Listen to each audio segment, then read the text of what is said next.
so sweet, I can hardly speak due to such trauma in my teeth. Hello and welcome to Podshow Radio on YouTube. I'm the host, Aaron Bradley, with the other host, Nathaniel. What's going on? How are you guys doing today? And finally we have you here after three episodes, but this time we don't have Ryan. I'm glad I could finally make it. Yeah, but I mean, let's just jump right into everything that's going on. Obviously, everyone's talking about the Orlando shooting, and we're going to try and present the facts on that. Our article today is coming from CNN, and it's the front page of it saying Orlando shooting, 49 killed, shooter pledged ISIS allegiance. So let's go through. An American-born man who's pledged allegiance to ISIS gunned down 49 people early Sunday at a gay nightclub in Orlando, the deadliest mass shooting in the United States and the nation's worst terror attack since 9/11, authorities said. The gunman, Omar Mateen, 29, of Fort Pierce, Florida, was interviewed by the FBI in 2013 and 2014, but was not found to be a threat, the FBI said. Mateen called 911 during the attack to pledge allegiance to ISIS and mentioned the Boston Marathon bombers, according to a U.S. official. Orlando police shot and killed Mateen. Mateen's ex-wife said she thinks he was mentally ill. Now, do you want to continue with the article for me? Mateen carried an assault rifle and a pistol into the packed Pulse Club about 2 a.m. Sunday and started shooting, killing 49 people and wounding at least 53, officials said. After a standoff of about 3 hours while people trapped inside the club desperately called and messaged friends and relatives, police crashed into the building with an armored vehicle and stun grenades and killed Mateen. It appears he was organized and well prepared, Orlando Police Chief John Mina said early Sunday. Authorities said they haven't found any accomplices. All right, so we can stop right there for now. When Obama was addressing this, a lot of people were saying, well, he was tiptoeing over the Islamic terrorist name, pretty much.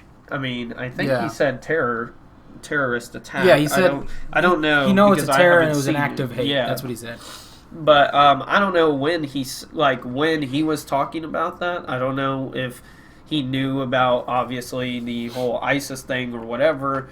But I mean, we've seen in the past that he has tiptoed over using that language of Islamic terrorism to an extent. Yeah, it's the mentality of you don't want to label.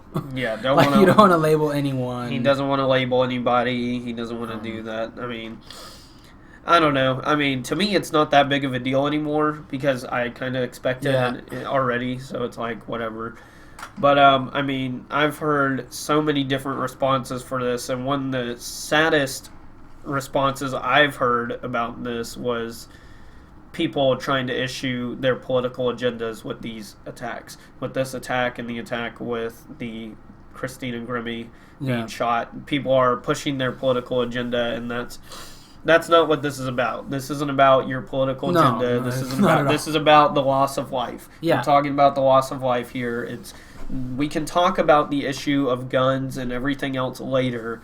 We can talk about that, but the more important thing is grieving with these people and seeing what we can do to help them. I was really happy when I heard about the huge blood drive that they needed and people just lining up way down the street, just far and far and far down. That was really great, and we need more stuff like that. I mean, I even saw this video of this guy claiming to be a pastor and telling his congregation or whatever, well, not congregation because it was just a video of himself, but I guess his viewers, he was saying that the people in the nightclub had what's coming to them, and that's not the Christian way to act. He may claim to be a Christian, but he's already not following the two biggest teachings that Jesus talked about, which was love God and love your neighbor. Yeah. Those are the two most important things, and we don't need to be so hateful towards people. And even without like religion coming into any of the equation,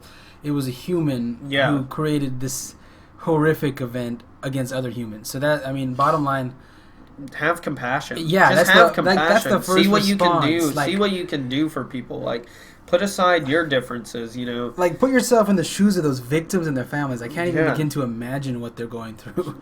I can't even begin to. It's insane. You know? I mean, 50 people were killed, including the shooter, and I think around 50 were injured. And they lost a lot of blood, apparently, because they needed a lot of blood. Luckily, a lot of people came to the aid. Now, we were reading through this article before this, because we do our research, and there was one part that I didn't really understand, which was the wife apparently was saying that this guy said, she was talking about him, and she said about him, he was religious, but she said she doesn't think his religion played into the attack, even though it blatantly showed. What was that? Was that his wife? Yeah, that's his wife being interviewed about this.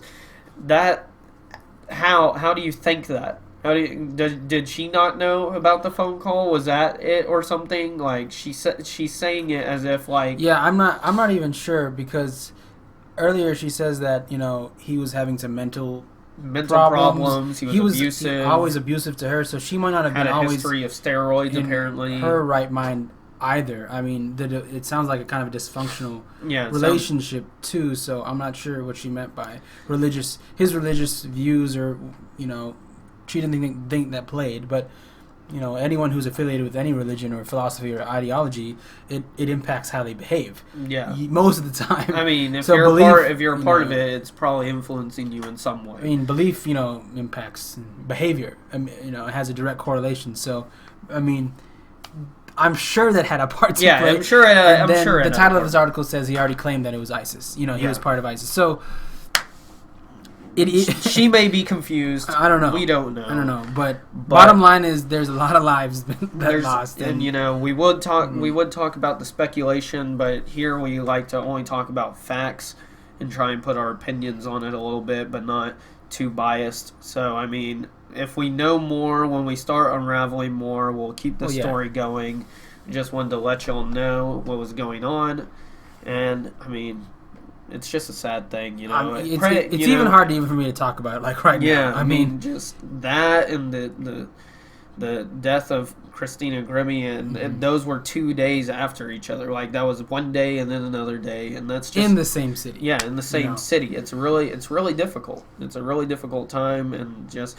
I think a lot of people are just mourning, and they're at a loss right now. So, I mean... And I think the bottom line is just to uplift. Yeah, I mean, whether you just pray, or whether you know, even if you aren't religious, just be compassionate to them. Just find a way to do what you think is going to help them out. You know, help them out, pray for them, or, you know, send them stuff. I mean, anything you can do to help them would be greatly appreciated, because I know that it's just a time of mourning and a time of need.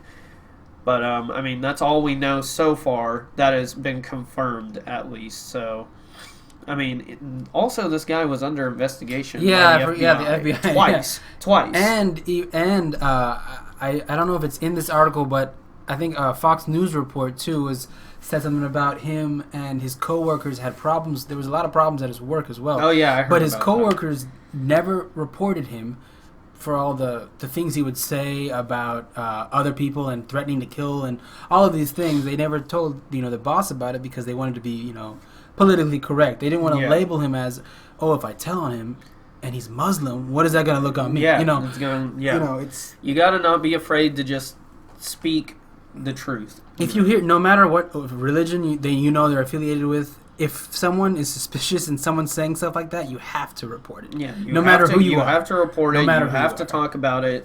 I mean, if the feelings are hurt from somebody, that's worth it compared to lives being lost. Yeah. Okay?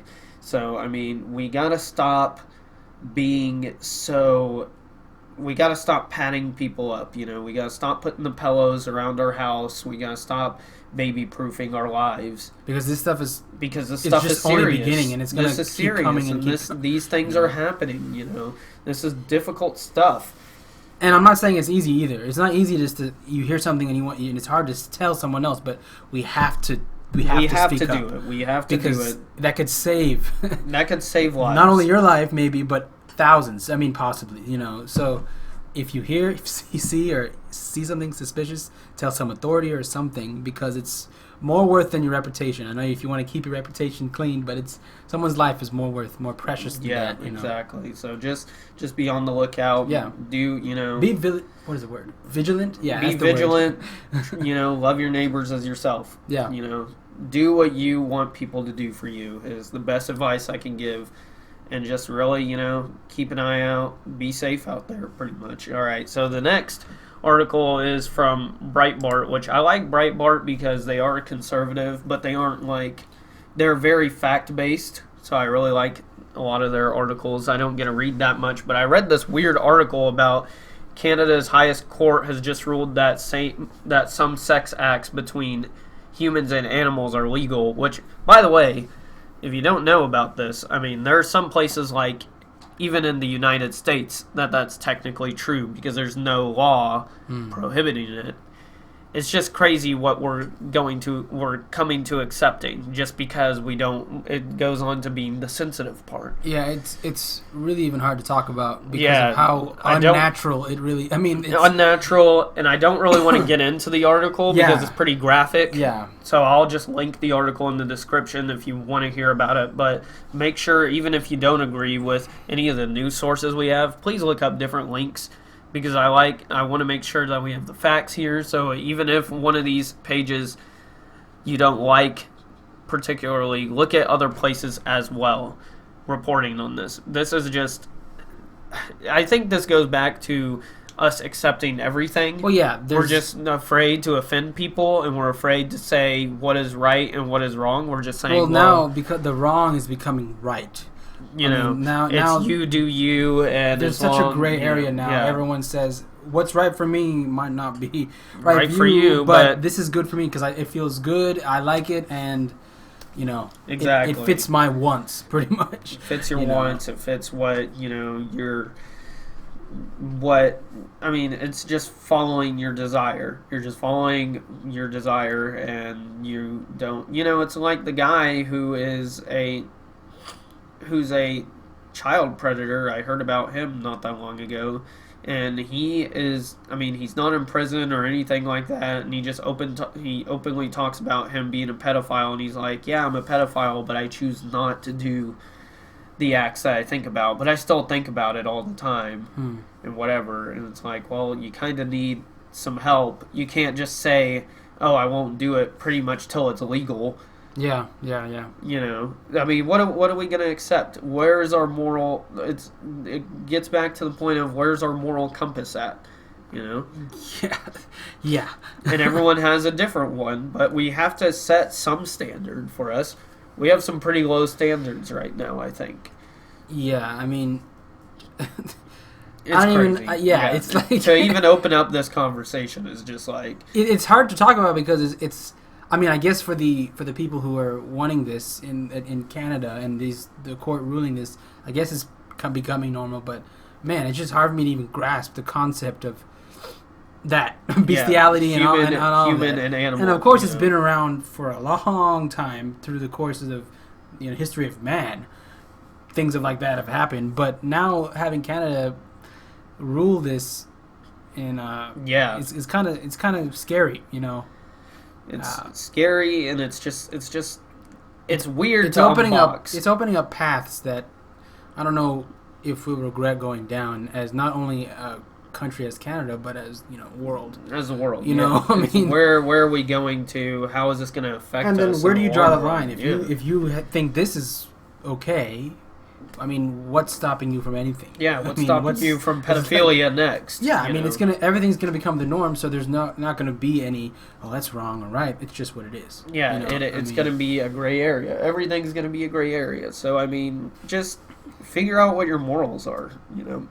Find out what you think is right, what you think is wrong, but stand firm on that. Don't change your opinions constantly.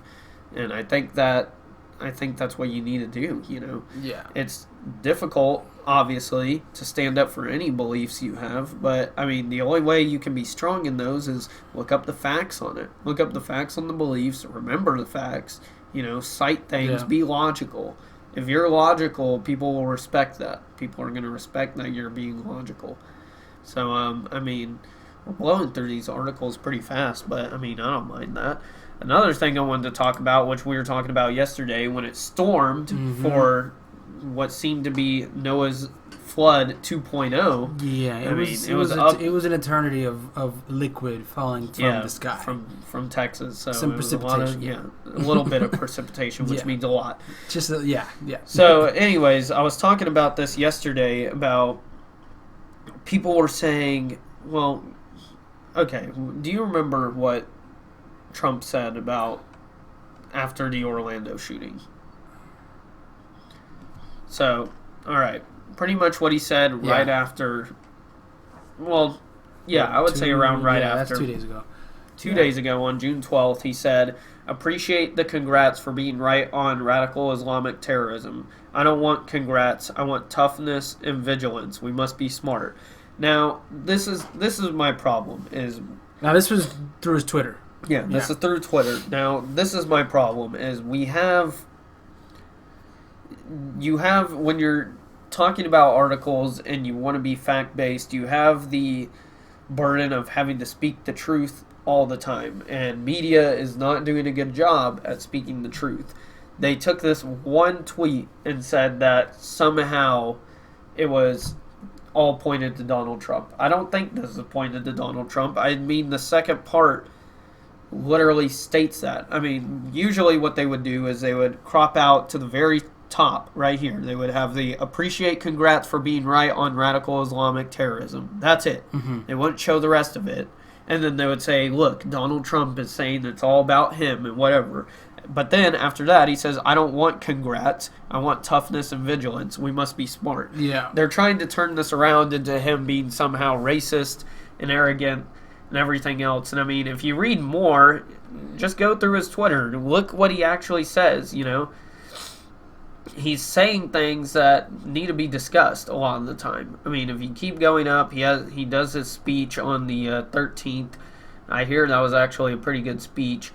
And then he said, he just talked about the temporary ban again, which includes suspending immigration from nations tied to Islamic terrorism. But, he talks about in other tweets. He has a lot of different tweets, and of course, since he's in the media all the time, a lot of things will become twisted. But I think that first tweet that he said, and people got kind of thrown back upon because it was kind of the first part was taken out of context. They just had "appreciate the congrats" everywhere. Yeah, they had all that everywhere. But I think people, to take the other side of it from their point of view, they saw that, okay, why would he come out and first say this, period? Why wouldn't he just, say, this is her, horrific event. I know he's saying he's praying for all the victims and all of this, but I don't know. My question is, why would you appreciate the congrats for being right when it doesn't really matter? We're talking about right or wrong about Islamic terrorism. We're trying to get through this. I think it goes to a political point. I think it's going to, hey, look, I'm the only one here that's predicting this stuff. I'm the one that's saying this is going to happen. Then when it happens, people are saying, "Oh, you're right." And he's saying, "Yeah, I've been right." Yeah, I guess you could look at it that way, but I guess that's the way I'm seeing it. Yeah, but I guess from the other point of view, they didn't like that he started out with that. Because in a way, I can see why they would, people could kind of up in arms. And knowing what Trump says, he spews a lot of things, so a lot of it can be taken out of context, but a lot of the same times he's meaning what he says because he has a lot of stuff. Even when, Ted was in here, he brought up some stuff about his wife and so he'll bring up random things kind of at random times, and I think people will get back. And I think it's just all part of the political strategy to stir up. I don't know. It's publicity. Personally, I don't even know. I don't know. I really don't know. It's all about. We're all about having conversations about this stuff. It's just I want to make sure that I don't even follow his Twitter. I don't have a Twitter.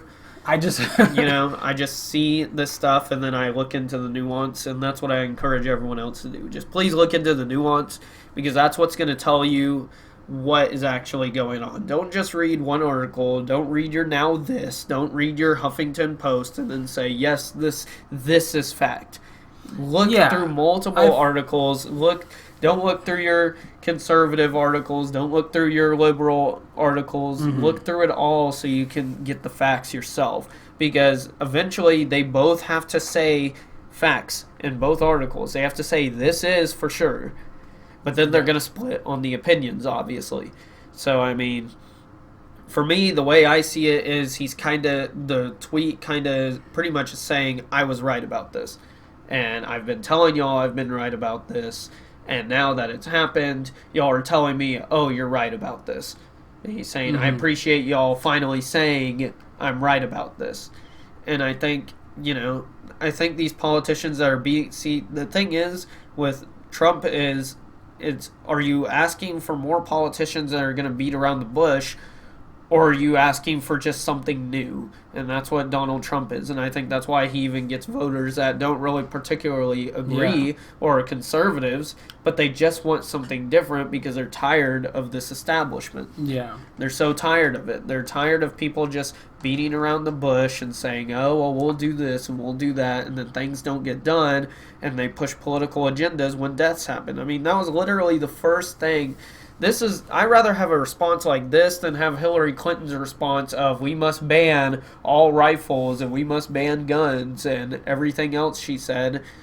I mean, I'd rather have this response. Yeah. If I'm going to pick two, I'd rather have this one because it's, as we were talking about earlier with the Orlando shooting, it's not about guns. It's about the people that died. Let's first focus on that. We can talk about the political spectrum later. Can we just put that aside for a second and talk about life that was lost? Can we mourn for a second? This country can't mourn. That's a problem we're having, is we don't have peace to mourn. We don't have that time to mourn. Right when something happens, people say, never let a good, tragedy go to waste. That's what political mindset is, and we need to stop. I think Trump's response shows more of a mourning than it does for Hillary Clinton just automatically jumping to the political spectrum, which, I mean, Trump as well jumped to the political spectrum, but a little bit after that, I mean, he's already talking about, how he feels and everything else. Yeah. So just read through people's posts. Get it from the source. Don't trust just any article you read and take it for fact. People don't look into nuance anymore. They see these nice little slideshows and like video edits, and they say, "Yep, this is." Well, I mean, this is it. It's important to look on both sides. Not only, I'm not talking about Republican, Democrat, conservative, liberal, all of the names. Anything. I mean, anything in life. Not even searching for who you're going to vote for. Beside the point, what you should do is really search out what are your values, what are your morals, and what do you feel, and what person aligns with who you think would not only see as a president, but not only want to follow. I mean, it's really where do you get your morals and stuff from, and then once you have that, then you can look on both sides and say, okay. Who is supporting me in this, and who is not? What aligns with what I believe, and who isn't? And if you can't align with both, then what's the problem? Is it with you or is it with them? I mean, it has to be an internal kind of thing. And you want to look on both sides. And now Republicans have one view and Democrats have another view, and they might tweet something like Trump tweets, and Hillary might tweet something else. No matter what they tweet, read and make sure you have facts. It's contextually sound, but not only it's logically sound, but check other sources and kind of make sure it's about the facts. Yeah, I mean, make sure it's credible. I mean, because you have so many people saying these crazy things. Like, I mean, there's a Facebook page called Occupy Democrats, and they had a post that someone shared that I saw on Facebook, and it was saying, how many times does this have to happen? We must ban all automatic weapons, but automatic weapons are banned. The only way you can get an automatic weapon, as far as I know, the last I heard, was if you were in military service. You have to be in the military to get that. I don't know the latest. And it takes over a month of background check, and it costs around $1,000 for the background check of having an assault rifle. To have an automatic weapon, as in fully automatic, not semi-automatic rifle. Mm-hmm. There's a huge difference between that. And please, just look that stuff up. A really good guy to look that stuff up is I forget his name. I'll put a link to him in the description because I'll find out in a second. But there's a lot of good people to look at from the guns rights movement and stuff like that. Please just look up the facts. That's really what matters. I mean, when people pull up statistics, find out where the statistics come from, because there's a lot of places that survey very biasly. Yeah. You know, obviously some of the least biased places you're going to get is like FBI investigations, stuff like that. If you can find that, then that's perfect. And also just look at the person themselves. Look through, you know, their history. Look through what they're doing now. People always act like you can't have a change of heart. Like it's impossible to have a change of heart in positions and stuff like that.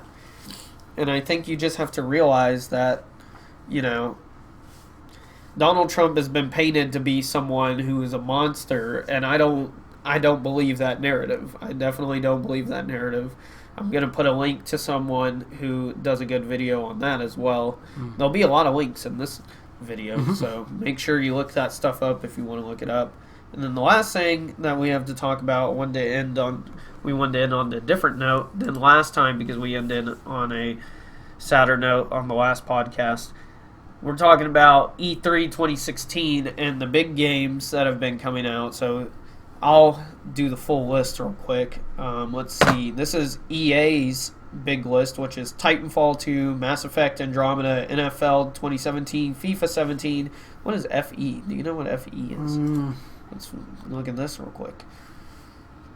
I'm not sure what that is. I don't know what it is, but I mean, it's a game coming out. So yeah, if you want FE, apparently it's a big game coming out. I don't know what it is, but anyways, Star Wars Dice plus Motive.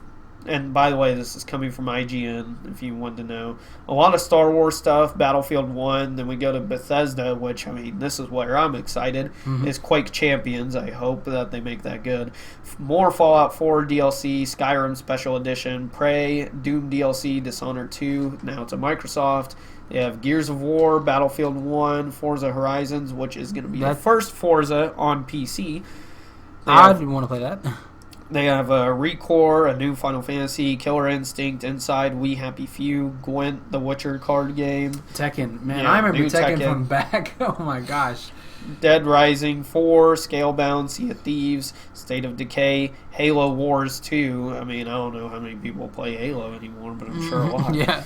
And then Ubisoft's Just Dance. I know a lot of people are excited about that. Ghost Recon, South Park. Can't believe that's still a game. The Division, Eagle Flight, Star Trek For Honor, Trials of the Blood Dragon, Grow Up, Watch Dogs 2, Steep. And then Sony has a lot going for them. I mean, a lot. They have God of War 4, Days Gone, The Last Guardian, Heroes, Horizon Zero Dawn, Detroit Becomes Human, Resident Evil 7, Farpoint, Battlefront VR X-Wing Mission. What? That does sound cool. I read that and I was like, that's pretty cool. Next one, but look at that, Batman Arkham VR, Final Fantasy VR experience. Sony is definitely going all in with the VR, They are. I highly suggest, honestly, trying VR out. Try it. See what it's like. I mean, $500 is the cheapest VR you're going to get, and if you invest money in it, think of it this way. If you're investing money in it, and if enough people invest in it, then VR will be the norm eventually. Call of Duty Infinite Warfare, don't care about that. Call of Duty, again, Modern Warfare Remastered. Yeah, I'm not sure how they're going to... But this is what I do care about. Crash Bandicoot being remastered. I wonder how that's going to be. Why don't they have Crash Bandicoot VR? What is this about? No. That'd actually be pretty cool. Skylanders, I don't care about Skylanders. Lego Star Wars, The Force Awakens. Death Stranding, which, by the way, is a new game. Norman Reedus will be in with Hideo Kojima, so look that up, because he's back. He has Norman Reedus with him. It looks like a pretty I mean, the trailer is very confusing, but it looks good. And I saw a little bit of Spider-Man, and that looked good from the pictures I've seen. I'm looking forward to Spider-Man, definitely. Definitely. I remember Spider-Man for PlayStation, and that was so fun in PlayStation 2. Played it on Xbox, and I'm looking forward, of course, to FIFA 17. Yes.